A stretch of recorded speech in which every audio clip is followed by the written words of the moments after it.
तबादले को। Respiration, it can be defined as an act of breathing resulting in exchange of oxygen and carbon dioxide between body tissues and atmosphere. इसमें oxygen और carbon dioxide की exchange होती है, तबादला होता है बिटवीन बॉडी टिश्यूज और आउटर एटमॉस्फेयर के दरमियान में, ठीक है। Human respiratory system, it consist of, अब ह्यूमन रिस्पायरेटरी सिस्टम की वो पार्ट्स बताएं कि उसमें क्या क्या शामिल है। It consist of nose and nasal cavities, nose nasal cavities, pharynx, larynx, trachea, bronchi, bronchioles, ठीक है। लंग्स का जो पार्ट है उसको हम ब्रोंकाई और ब्रोंकियोल्स कहते हैं, ठीक है। उसके बाद रिस्पायरेटरी सिस्टम ऑफ ह्यूमन में सबसे पहले nose, nose is the externally visible part of respiratory system, ठीक है। रिस्पायरेटरी सिस्टम का जो एक्सटर्नल पार्ट है वो क्या है, क्या है वो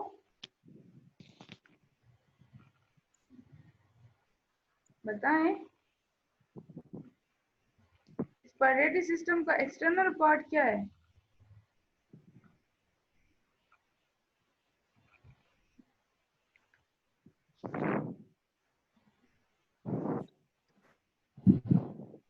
knows is external part of respiratory system.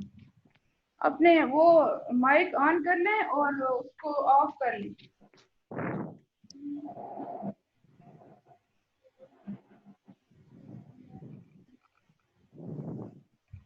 Mic को ऑन कर लें और कैमरे को ऑफ कर लें। नोज क्या है उसका एक्सटर्नल पार्ट है, एक्सटर्नली विजिबल पार्ट है, यानी कि जो हम देख सकते हैं। कंपोज्ड ऑफ बोन्स, कार्टिलेज और फैटी टिश्यूज, ठीक है। बोन से, कार्टिलेज से और फैटी टिश्यू से मिलके बना।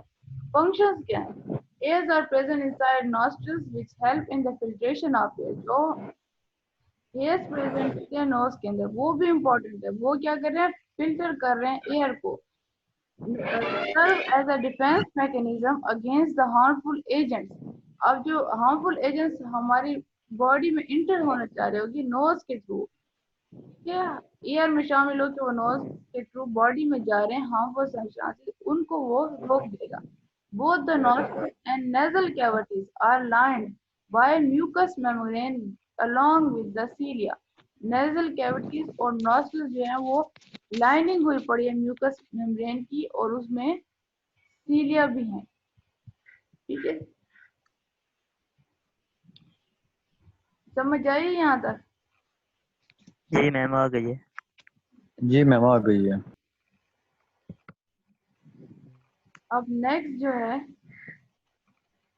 नेक्स्ट पेज पे चलते हैं। इसका है नेक्स्ट पेज, ये ठीक है।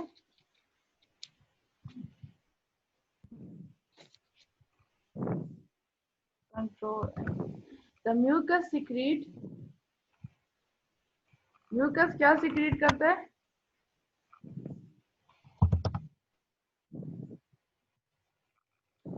A sticky substance, mucus secrete, the nose में जो है एक म्यूकस सिक्रीट होता है।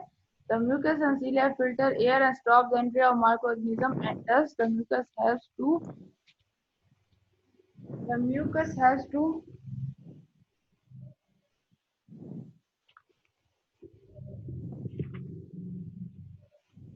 moist the air, ठीक है। म्यूकस हेल्प करता है एयर को मॉइस्ट करने में।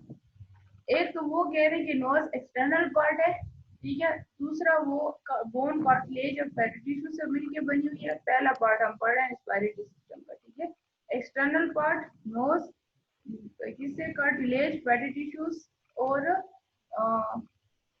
बोन से मिलके बनी हुई है। इसमें अब उसका फंक्शन क्या है?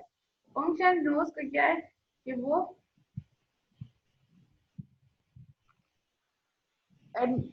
जो फॉरेन सब्सटेंसेस हैं जो हार्मफुल हैं उसको रोकता है, ठीक है। एयर को फिल्टर करता है, फॉरेन सब्सटेंसेस को रोकता है। इसके बाद म्यूकस सिक्रीट करता है और क्या करता है, मॉइस्ट रखता है एयर को। एयर जो हमारे लंग्स में इंटर हो रही है उसको मॉइस्ट करता है। इसके बाद फेरेंक्स, लैरिंक्स और ट्रैकिया, ठीक है, ये एक दूसरे के आगे 3 ट्यूब्स हैं, ठीक है। फेरेंक्स क्या है, कौन शेप्ड है, 4 by 5 इंचेस लॉन्ग है, lined by mucus membrane. The pharynx is a part of both digestive and respiratory system, ठीक है।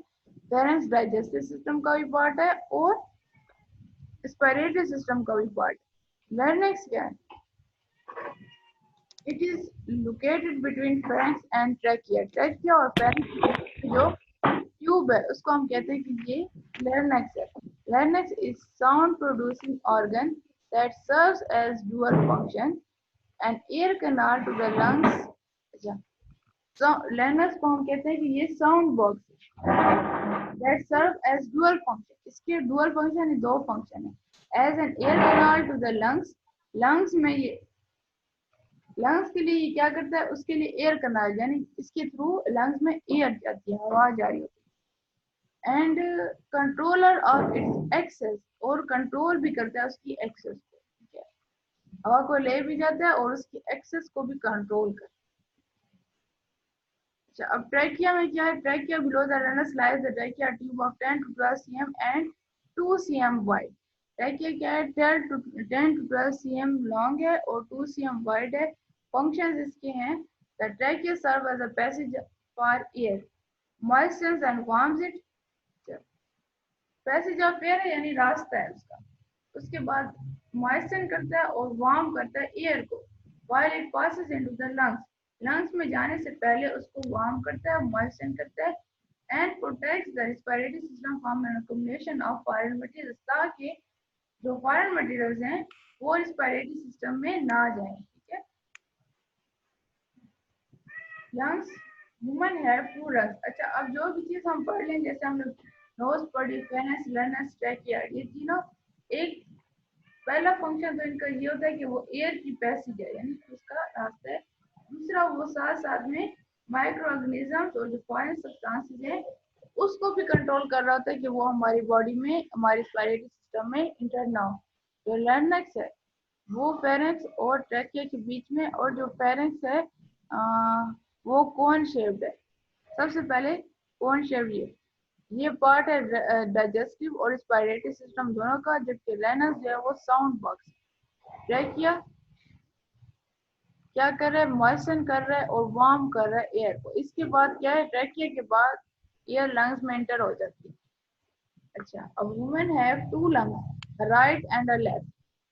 इंसान के क्या है, 2 लंग्स है, राइट भी है लेफ्ट भी है, which are located in the thoracic cavity. अच्छा, जो ऊपर वाली होती है उसको हम कहते हैं कि ये थोरेसिक कैविटी है, ये लंग्स ये होते हैं थोरेसिक कैविटी में, और नीचे वाली जो होती है वो होती है एब्डोमिनल कैविटी, इसको हम पेरिटोनियल कैविटी भी कहते हैं, ठीक है। ऊपर वाली थोरेसिक कैविटी, इसमें पड़े होते हैं लंग्स, नीचे वाली पेरिटोनियल या एब्डोमिनल कैविटी जिसमें पड़ी होती है सारा डाइजेस्टिव सिस्टम। सही हो गया। Each lung is covered by a thin membrane sac का pleural cavity।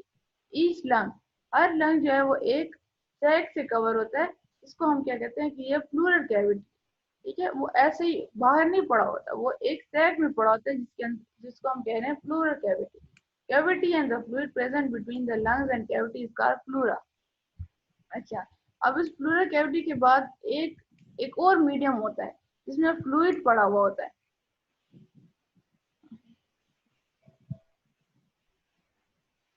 हाँ भाई, ये कौन है, फवादुल्ला, ये कौन है, ये स्टूडेंट है, ये फवाद स्टूडेंट है।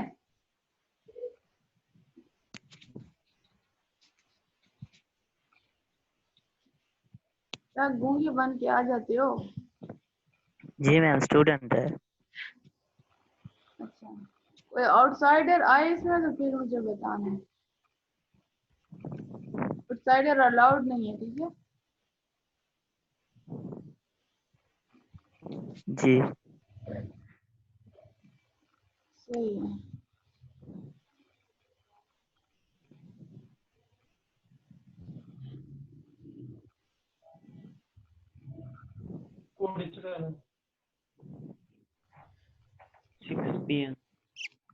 अच्छा, एक मिनट मैं आपको प्लूरल कैविटी दिखाती हूँ। जो कैविटी जिसमें लंग्स पड़े होते हैं उसको हम कहते हैं कि ये क्या है, प्लूरल कैविटी है, ठीक है। और फिर उसके बाद एक फ्लूइड होता है,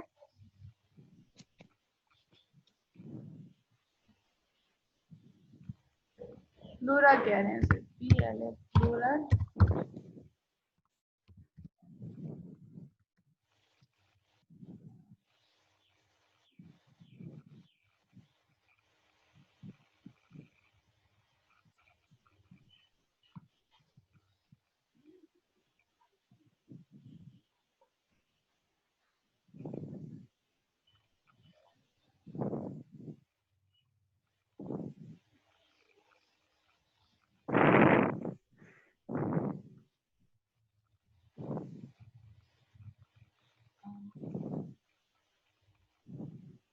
नेट पे इसकी कोई अच्छी पिक्चर नहीं मिल रही।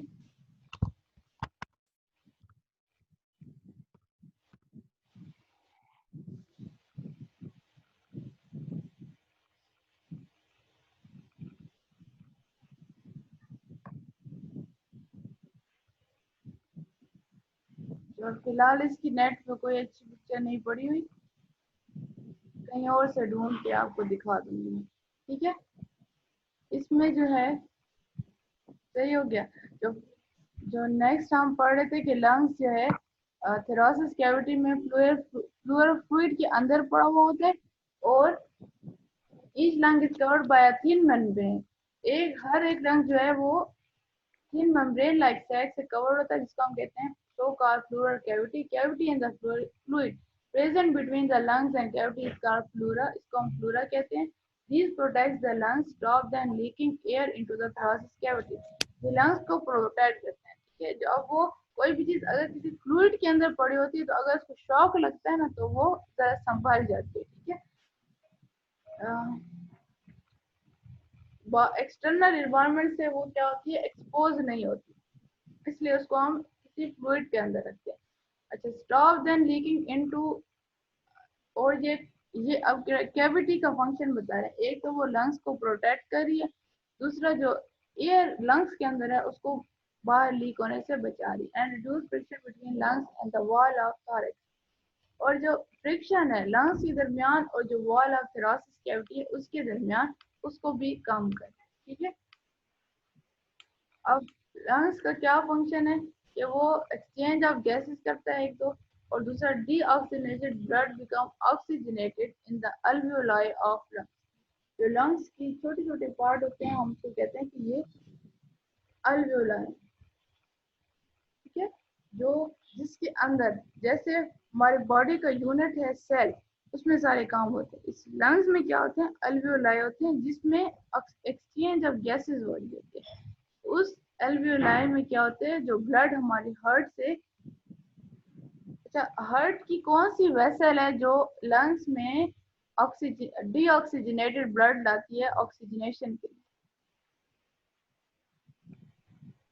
कौन सी वेसल है वो? हाँ, सर ने बताया था आपको ये?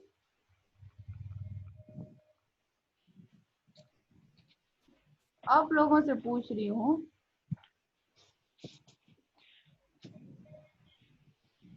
कोई एक स्टूडेंट बताए, हार्ट में कौन सी वेसल है जो लंग्स तक डीऑक्सीजनेटेड ब्लड लेकर आती है ऑक्सीजनेशन के लिए?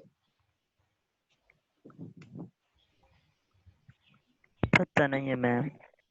क्या आपको आर्टरीज नहीं है, हार्ट आर्टरीज बताया था?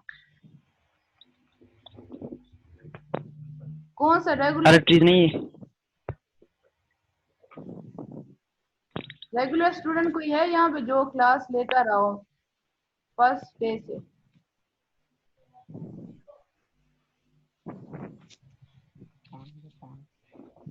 यही हालत रही ना, आप लोगों का अल्लाह हाफिज है। अल्लाह खैर करेगा मैम।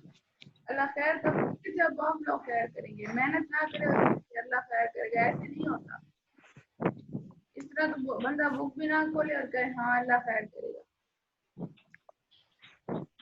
मेहनत करेंगे इंशाल्लाह। जी मेहनत करेंगे। कब, किस दिन?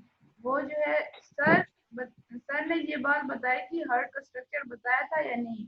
रेगुलर स्टूडेंट कोई है तो मुझे वो बताए। मैम पिछले 2 दिन से मैंने क्लास नहीं ली है।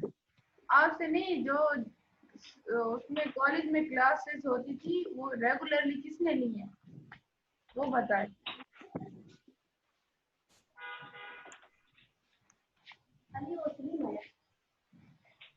सब लेते हैं मैम।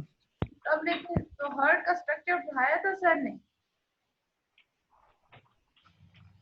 जी मॉडल दिखाया था हमें। दिखाया था, उसमें क्या बताया था ये बताइए। उसमें वाइट ब्लड सेल्स और रेड ब्लड सेल्स बताए थे। अच्छा, हार्ट के जब अंदर क्यों बताया था? कोरोना के आने से पहले मैम।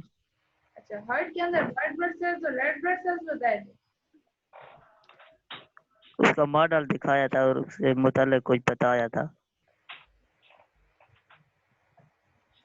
व्हाइट ब्लड सेल्स और रेड ब्लड सेल्स तो इम्यून सिस्टम में पड़ते हैं। Right atrium. बस यही बताया था और कुछ नहीं बताया। जो हार्ट से लंग की तरफ जो वेसल होती है वो पल्मोनरी आर्टरी होती है, वो हार्ट से डीऑक्सीजनेटेड ब्लड लेके आती है ऑक्सीजनेशन के लिए लंग्स में। ठीक है, इधर ये जी फंक्शंस ऑफ लंग्स में लिखा हुआ है, deoxygenated blood become oxygenated in the alveoli of lungs. Lungs की अल्वियोलाई होती हैं, उसके अंदर ऑक्सीजन डीऑक्सीजनेटेड ब्लड आके ऑक्सीजनेटेड होता है। ठीक है, ये हार्ट का फंक्शन है। और एक्सचेंज ऑफ कार्बन डाइऑक्साइड और ऑक्सीजन होती है। अब अगर आपको हार्ट कार्डियोवास्कुलर सिस्टम आपने पढ़ लिया है, हार्ट का आपको नहीं है पता, तो फिर तो मसला है। ठीक है सर, हार्ट की वॉल्व्स हैं, देखिए पूरा हार्ट का स्ट्रक्चर है, ये तो आपको आना चाहिए था चैप्टर 2 में। पल्मोनरी आर्टरी, वेन, सब कुछ बनी हुई है। Chambers of heart. अच्छा, हार्ट के कितने चैम्बर्स हैं? 4। चलिए नेम बताएं। लेफ्ट आर्ट्रियम, राइट आर्ट्रियम और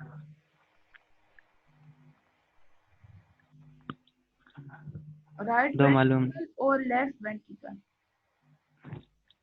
यस। अच्छा, वेन्स का क्या काम है?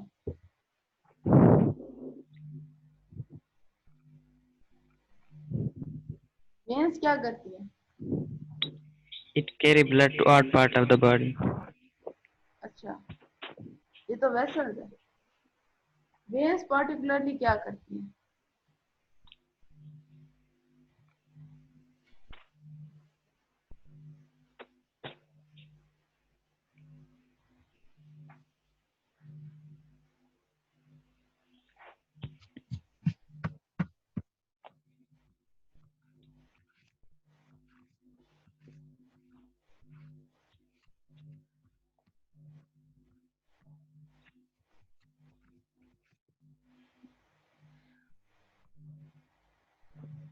वेन्स मैंने भी कई दफा आपको बताया है।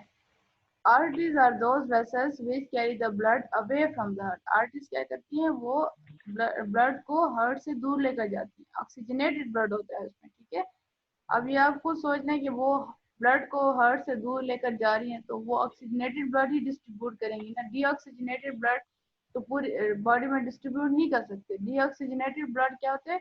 Veins carry the deoxygenated blood towards the heart for oxygenation. Deoxygenated blood जो है हम टिश्यू से वापस लेकर आते हैं ब्लड की तरह, वो वेन लेकर आती है ताकि हम उसको ऑक्सीजनेटेड कर सकें। फिर वो हार्ट में जाता है, हार्ट से वो राइट वेंट्रिकल में, फिर लेफ्ट राइट वेंट्रिकल, फिर राइट ऑरिकल, फिर राइट वेंट्रिकल, फिर वहां से जाता है वो वेन्स में। ठीक है, पल्मोनरी आर्टरी के थ्रू वेन्स में, पल्मोनरी वेन के थ्रू वो वापस आता है और फिर अयोर्टा के थ्रू पूरी बॉडी में डिस्ट्रीब्यूट होता है। सही है, ये बताया था सर ने इस तरह। यस। तो फिर आप लोग क्यों नहीं बता रहे?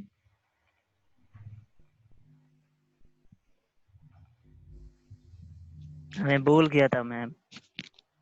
ये तो कोई बात ना हुई कि भूल गया था।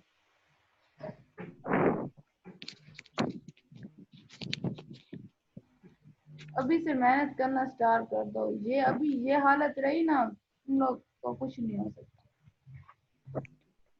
अभी जो मैंने आज पढ़ाया वो कल याद करके आना, होमवर्क लिख कर आना, उसमें जो क्वेश्चन है वो मुझसे पूछना, ठीक है। जी मैम। नेक्स्ट हम रिस्पिरेटरी सिस्टम में रिस्पिरेटरी सिस्टम पढ़ेंगे तो कंप्लीट करेंगे, ठीक है।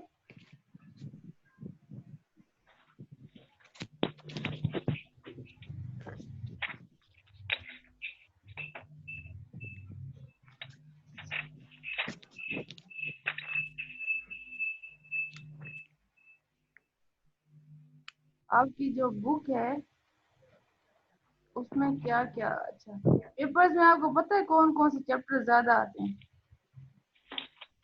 नहीं नहीं मैम। जी जी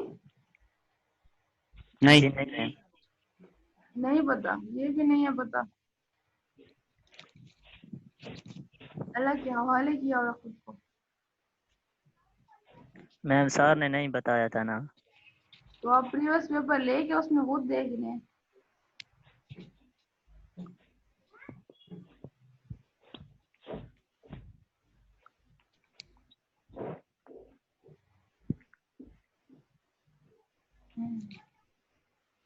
एक ये कार्डियोवास्कुलर सिस्टम आया हुआ है, ठीक है। जी। इसमें इम्यूनिटी, आरबीसी, एंडोक्राइन ग्लैंड्स, ये तो अलग है, ठीक है। जीएफआर ये किडनी का है। ग्लैंड्स आए हुए हैं इसमें, स्टमक और लार्ज जीआईटी वाला आया हुआ है, ठीक है। ब्रीफली डिस्क्राइब करते हैं फंक्शंस ऑफ किडनी आई हुई है, ठीक है। इसके बाद फंक्शंस ऑफ सेंट्रियोल पहला चैप्टर आया हुआ है। Neuron, RBC, platelet, immunity, endocrine gland, function of nucleus in the cell, define lung volume, give their normal value, ठीक है। एक्टिव ट्रांसपोर्ट पढ़ा है आपने?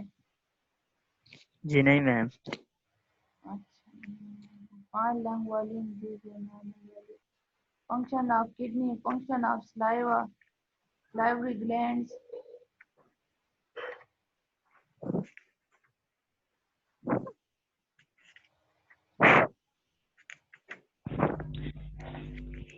मैम हमारी बुक चेंज है।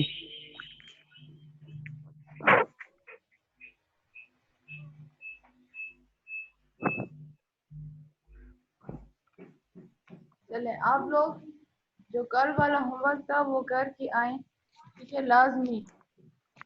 मैं चेक करूंगी उसमें से मुझसे पूछें फिर जो समझ ना आए, सही है। और करके सर तनवीर को दे देना, फिर वो मुझे भेज देंगे, या यहाँ पर चैट पे कल आप लोग क्या करेंगे, मुझे पिक्चर सेंड करेंगे, फिर मैं आपको नेक्स्ट दूंगी। नेक्स्ट 2-3 क्वेश्चन भी हैं इसी चैप्टर के अंदर से, ठीक है। इसके बाद मैम इम्यूनिटी इम्यूनिटी को थोड़ा दोबारा समझाओ, ये हमारे बुक में भी नहीं है। इम्यूनिटी बुक में है, हम्म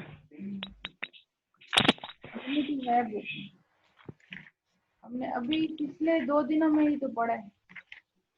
तो पिछला हमारे बुक में तो पिछला हम फोर्थ एडिशन के सफर नंबर 20 पर है मैम। हाँ?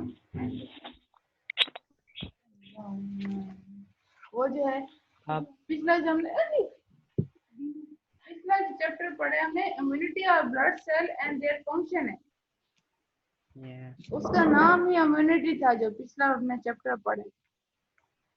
अल्लाह के बंदे, मैम इम्यूनिटी कहते हैं कुव्वत मुदाफ़त को। हमने उर्दू में आपको बताऊं, इम्यूनिटी कहते हैं कुव्वत मुदाफ़त को, the ability of the body to resist all types of organisms or toxins that tend to damage the tissue and organ। यानी कि हमारी बॉडी के वो एबिलिटी जिसके थ्रू वो क्या करता है, ऑर्गेनिजम्स को और टॉक्सिन्स को और केमिकल्स को, यानी जो भी चीज हमारी बॉडी को डैमेज करने चाहती है उसको उसके अगेंस्ट रेजिस्टेंस देकर उससे लड़ता है। तो तो ये क्या है, इम्यूनिटी है। सिर्फ 1 मिनट रह गया। चक्कर आप लोग ये अच्छी तरह से जो मैंने क्वेश्चन दिए इनको समझ के लिख कर आए और फिर मुझसे क्वेश्चन करें, मैं आपको नेक्स्ट पढ़ाऊंगी और इसका जो है ये पिछले चैप्टर का नेक्स्ट कुछ क्वेश्चन रह गए हैं उसका होमवर्क दूंगी, ठीक है। अच्छी तरह इसको पढ़ के जी मैम।